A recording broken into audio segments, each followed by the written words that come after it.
What's up, guys, and welcome to the weekly Q&A. We are still out in Los Angeles. We came out here for the Schmodown. If you haven't seen that yet, I'll put a link to it in the cards. And now we're still here for EA Play, but our trip out here has meant that we've run into a lot of people that you'd probably recognize, so I thought it would be fun for this Q&A to do something a little different.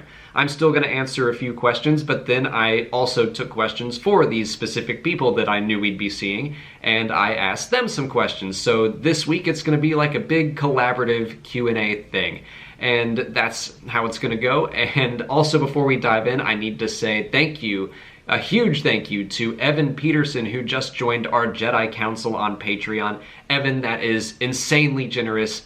We can't tell you how grateful we are, so thank you so much, Evan. Our first question this week comes from Salome, who asks something that I've seen being passed around on the internet a little bit. He wants to know what I think about Qi'ra potentially being Rey's mother. I don't buy into that at all. I have seen a lot of people suggesting that that could be true, but I think that's just looking for connections where there are none. I mean, the exact same thing happened with Jyn Erso in Rogue One, and it's just like, oh, it's another brunette white girl, and yeah, maybe she could be Rey's mother because she's also white and brunette, and I guess they all do talk with British accents too.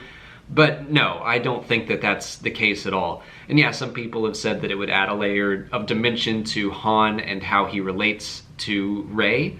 But I think that he relates to her as a character because, yeah, they kind of had similar upbringings where Han got away from Corellia but wanted to go back and save Qi'ra, so to speak, and that he felt that he had been away too long. And then Rey leaves Jakku and feels like she has been gone too long because her parents might come back, and they are kind of similar in that way, and there's a lot of things that relate them. I don't think that needs to be an extra layer. I don't think that'll turn out to be the case. If I had to guess, I'm going to assume that Qi'ra won't be that long for this world, just because I think it would be a little strange if she were still running around during the original trilogy. Not saying it can't happen, it totally could happen. Like, it's just kind of something that I go, when I think about if she were to still be around. But no, to answer your question, I really don't think for 1 second that Qi'ra is Rey's mother. Rachel Mueller asked a long question, but I liked it. When we see Qi'ra kill Dryden, assume his role, and decide to travel to see Maul on Dathomir, Beckett makes the point that it was never about Yuta Han and that she's a survivor. Do you think she made this decision because she was too far gone as a member of Crimson Dawn and wanted to continue that path, or that it was because she truly loved Han and it was one of the only ways to ensure his safety from Maul, at least in this instance? I think a little bit of both. I do really think that she has feelings for Han and wanted to protect him. She never mentions him by name to Maul, so yeah, I think there is a level of love, or at least friendship there, that she doesn't want Han to be in danger. But I also think that she is ambitious. I just read the book Most Wanted, and it shows her to be ambitious, and it's interesting the way that kind of Han and Qi'ra deal with living in the criminal underworld. Han wants to escape that world and move on to something better, where she seems to be very happy to thrive in that criminal underworld and to just keep rising in the ranks. And I think that's exactly what's happening, that she killed Dryden, now she will take his place. And then I saw someone on Twitter mention that maybe she is the person that strands Maul on Malachor, and honestly, I really like that idea. It's very possible. But yeah, I think that it's a little bit of both. I don't think it's fully that she's just in it for herself and doesn't care about Han. I do think that she cares about him, wants to protect him, but yeah, she also wants to gain more power and influence in the criminal underworld.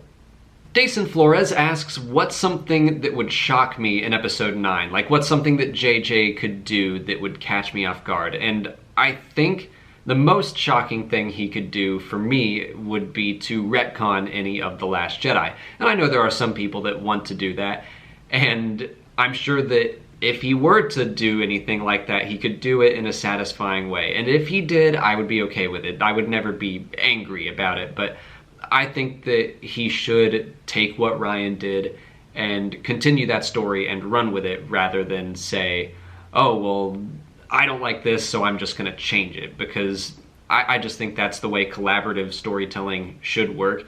And that's why I do think I'm in the camp of people that says they probably should have planned this trilogy all the way through before they started it. I think that would have been better, but this is how the trilogy has been. So I think that, JJ should take what Ryan did and continue on with it and not change anything. But again, if he were to retcon something and he did it in a surprising and satisfying way, I think I'd be okay with that too. I just don't expect him to do it. Okay, that's going to be it from me for this Q&A. I mean, I'm still going to be in the rest of it, asking questions to my friends and even conversing with them, but I'm going to now throw these questions over to some of the people that I have met over the past week in LA. Hi Christian, Daryl Cooper asks, do you think the fan base would be this divided if George Lucas had directed The Last Jedi with the same story? Yes. Well, 100%. I mean, look at the stuff that the guy got for the prequels. I mean, you got a lot of guff for the prequels, and if it was the same story, I don't think it would be the same story, because I think he had a different vision of what he wanted Luke to be, so I don't think we would have gotten the same story. But if it was the same story and it was George Lucas, yeah, people, just because he sold it, people were hating on George Lucas for a long time. So he's just the creator, and everybody gives him respect, but his directing is good. It's not great. All right, so Robo Vampire asks, can you ask the Black Series Rebels guys if they're thinking of doing a pin run for Celebration? That would be oh so minty fresh. Also, snapbacks. We have snapbacks. We can get more made. That's an easy question. I think I have like 4 left in stock. So was it Robo Vampire? Robo Vampire. Robo Vampire. Hit that blackseriesrebels.com/shop. Support that show. Thank you. In terms of pins for Celebration, I mean, that's a ways out.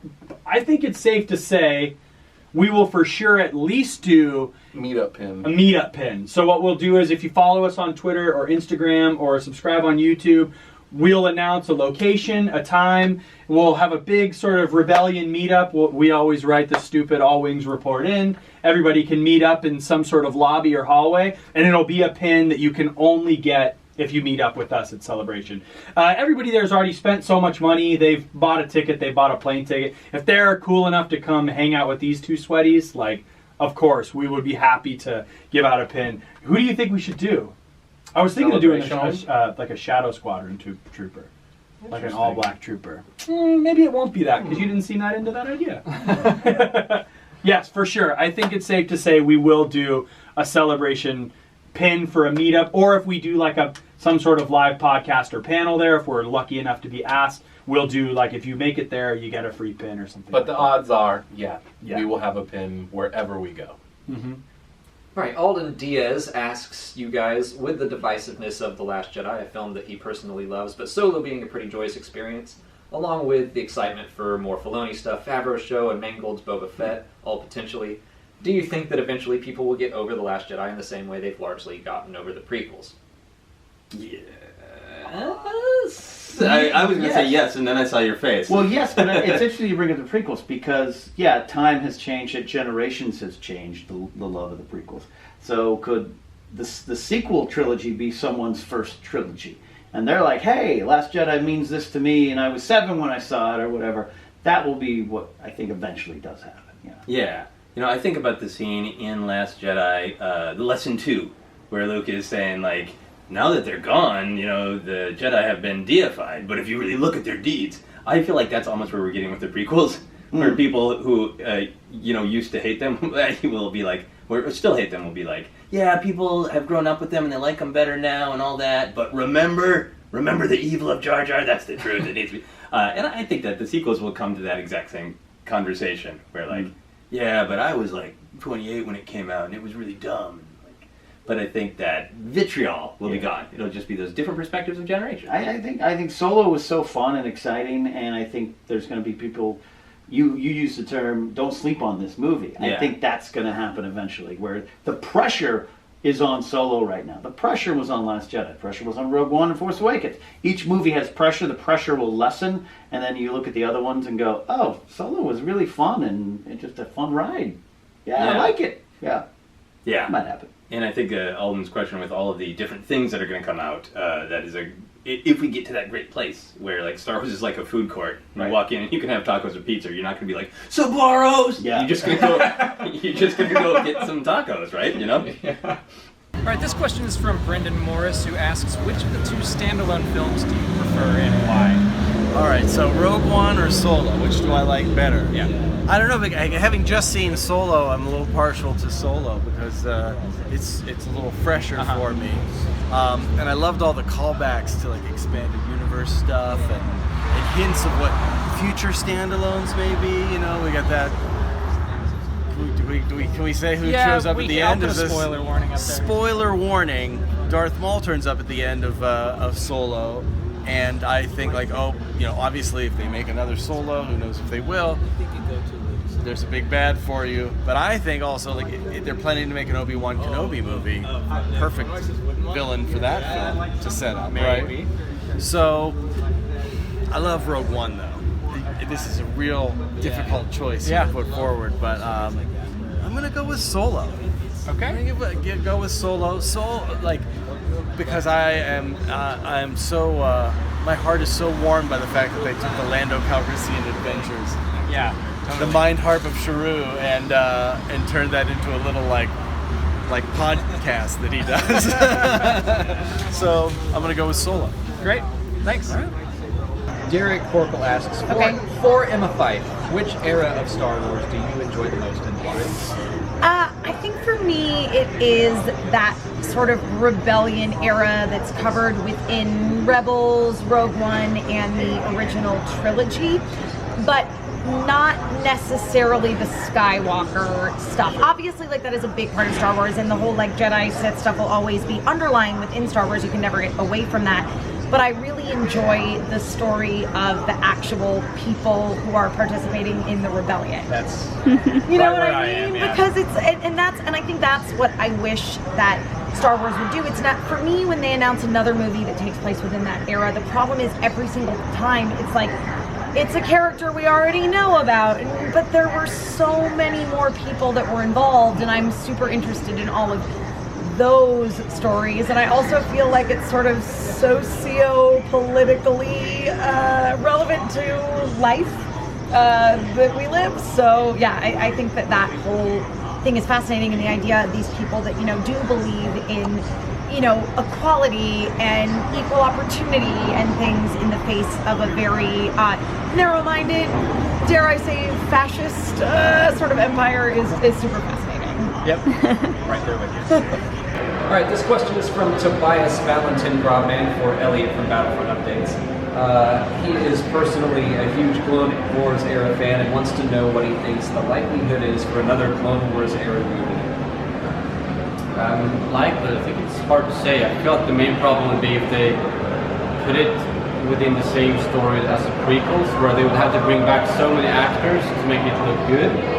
That would be a big problem. But if they do it on a completely different part of the galaxy, like I would love to see maybe the Darth Plagueis novel, like how he trains Palpatine or something like that. Yeah, that's a good point. I hadn't thought about it. Like, it couldn't be a main kind of story because you have to have all those actors back. But it could be like some new Jedi with a new clone commander. Yeah. So, I don't know. Likelihood, I feel like they don't seem very, likely to work in that era. They seem to prefer the kind of in between the both trilogies, because that's when it's the biggest gap and they can have freedom and they're not so locked in with actors and such. But I don't know. I like the different ways. Like anything, given enough time, it might happen. I do agree that I think that they're more interested in telling, stories in between the eras. But I would love to see them re-explore that time period from a different point of view. I just don't know if it's going to happen anytime in the next few years. Okay, this is from Joe LaGrosse. Hi, Joe. He says, Lucasfilm gives you one anthology movie to make in any time period about any character. What is your story about and who would star in it? So, if we can't get Yaddle a Star Wars story, because I think that would be everyone's number one, I'm going to take the safe answer and just go with Obi-Wan. That's what the fans want. We all want Ewan. And I mean, Obi-Wan, maybe go crazy and get Thrawn, with Benedict Cumberbatch, or however you say his last name. Sure. That was pretty close. Or, yeah. Okay, but it sounds like your dream would be Yaddle. Who would you get to voice Yaddle? Oh, jeez. I would probably want to voice Yaddle because I feel like I understand the character better than anybody else. And I'd also want to manipulate the puppet, too. You want to be Yaddle. You want to become Yaddle. Yeah, it's the role I've been practicing my entire life for. All right, thank you. All right, this is from Patrick Stedman, and he asks for Steel. Oh, wait, can I just chime in? Yeah. It is so weird. The guy off YouTube is next to me, like on the couch. I normally watch him on YouTube. Yeah. It's like, I'm here. I'm here. It's real. I must have really contributed a lot to the Patreon this month. I didn't know you had a face. I just heard your voice this whole time. To get a personal, he's formed. He's here. I got a virtual Alex. So I just did Steele's podcast, and now Patrick Stedman has a question for Steele. Could you elaborate a bit more on why you felt the Kessel Run portrayal was disappointing? And I guess just explain all of it for my viewers. Yeah, I think, well, the one thing, first of all, you have to go, it's the Kessel Run. And this is the problem with anything Star Wars prequel-y, that if you've heard about it, you've got a conceived thing. Right. Whether it's like how Darth Vader, brought down the Jedi, what Anakin Skywalker was like, or, all that sort of stuff. So the Kessel Run was so talked about that it does have that burden of being something. But I just thought, like, it just didn't play the audience as far as, like, excitement build, and then, like, I thought the tension went up and down a bit too much. Okay. There was maybe a few too many parts of the Kessel Run that it lost the immediacy of what was meant to be happening. I maybe it was a bit vague, like, you're going through the Maw, Star Destroyer, turn, and maybe it should have been a bit more quicker into, like, octopus than suction cup, space suction cup, like, whole thing. Yeah. I just thought that bit could have been tightened up a lot to keep, like, the dramatic effect, and then the drop of thing. I don't know. It's like, I do kind of see what you're saying. It kind of starts and stops. Like, Star Destroyer, turn around, you go into the Maelstrom, you're still being chased. You have to get Chewie into the cockpit, and then, like, everything, they get away from the TIE fighters and everything kind of calms down. And then there's a squid monster, and then they kind of get rid of the squid monster threat for the most part, but now there's the black hole, like, okay, can I see that? like, and the black hole thing was so visually amazing, and just, I remember being in the cinema and seeing the black hole, and then the octopus and the Falcon, and just like going, wow, I never thought I'd see that in a Star Wars film. Just like that combination. It was just like a giant space creature getting sucked in that thing was pretty cool. His face pulled off. Yeah, it was, like, that bit of it was brilliant, and I would very much like to see, I'm a huge fan of, like, fan edits, like the Phantom Editor and stuff, and I have to say, if Pulp Empire, it's the best fan edit ever. I've never seen it. You have to track it down. We can watch it over I've got it at my house. You can come back over the weekend and watch it. But it's a Quentin Tarantino style re-edit of Empire Strikes Back. All right. But I'd be very interested to see people, like, do their own cut of it. Do you know what I mean? See if they can tighten it up and stuff. Because a lot of stuff in the Phantom edit, which is like the original re-edit of the Phantom Menace, it does benefit the film to have those, like, tighter cuts and stuff. But yeah, I just thought by the time Beckett was putting that drop in, it was like, just do it. Like, let's just get it done. And then once it does, and then it does the backfire, it's just like, as soon as it does the backfire, I'm like, yeah, I did love that. Yeah, and it's like, that's such a Falcon thing to do. Yeah, and then the chow. And then it, like, one of my favorite bits of the whole film is next, which is it just crashed, like, it just burned out, and then the arms are like, that was sick. But I just thought maybe because of the build-up, like the 40-year build-up. Yeah, I mean, I kind of talked about this in my review, where anything that's been covered with Legends, I can't help but compare the new with the old, when I should just be, like, experiencing these new revelations, because they are new in the new canon, but I, like, have a really hard time turning off my, like, YouTuber brain where I was like, oh, I gotta make a video comparing the Kessel Run canon versus Legends and what's different here, and I'm not just enjoying the movie. Because I sort of think in like fan culture, you know, people have accepted the canon reboot, but then I think there's a few things they won't accept, like the life debt. It's like there's no life debt, and I'm like, but where's that? It's not mentioned in it. Like it's not. Well, it is. Is it? It's mentioned in books, but like what books? The Aftermath trilogy. Oh, okay. So it does talk about Chewie's. Yeah, you know the book Aftermath, Life Debt. Yeah, but I wasn't sure if it talked about the life debt or not. Just a little bit. Like I mean, it does reference it. It did happen, but I figure we haven't seen it yet. Yeah, yeah. It still happened. It's just it wasn't a part of this movie, this story.